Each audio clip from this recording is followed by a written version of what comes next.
नमस्कार, मैं आरती कसाना पीएम श्री उच्च प्राथमिक विद्यालय धुरेटा विकासखंड पवासा जनपद संभल में कार्यरत हूँ। मैं आज गिजू भाई द्वारा रचित विवाह स्वप्न पुस्तक के प्रथम पाठ के प्रथम भाग का अध्ययन कर रही हूँ।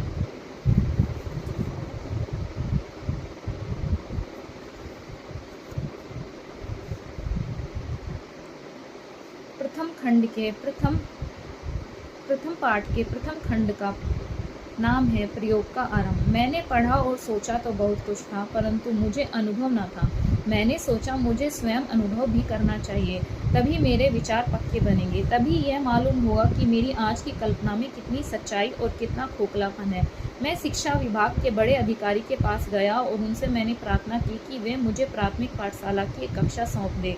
अधिकारी जरा हंसे और बोले, रहने भी दो भाई, यह काम तुमसे नहीं बनेगा। लड़कों को पढ़ाना और 100 भी प्राथमिक पाठशाला के लड़कों को ऐसा काम है जिसमें एड़ी चोटी का पसीना एक करना पड़ता है। तुम तो लेखक और विचारक ठहरे। मेज पर बैठकर लेख लिखना सरल है और कल्पना में पढ़ा देना भी सरल है। कठिन है केवल प्रत्यक्ष काम करना और उसे पार उतरना। मैंने कहा, इसलिए तो मैं स्वयं अनुभव करना चाहता हूँ। अपनी कल्पना में मुझे वास्तविकता लानी है।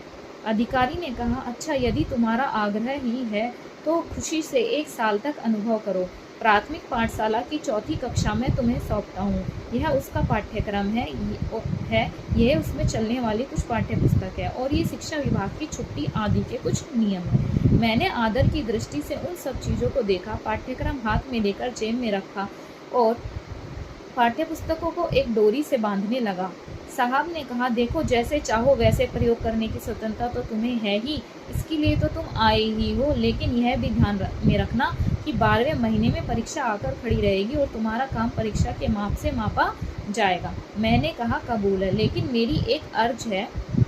परीक्षक आप खुद ही रहिएगा। स्वयं आप ही को मेरे काम का अंदाज़ा लगाना पड़ेगा। प्रयोग करने की स्वतंत्रता आप दे रहे हैं तो आप ही को अपना काम दिखाकर मैं संतोष भी मानूंगा। आप ही मेरी सफलता निष्फलता के कारण समझ भी सकेंगे। अधिकारी महोदय ने हंसकर स्वीकृति सूचक सिर हिलाया और मैं कार्यालय से बाहर निकल आया।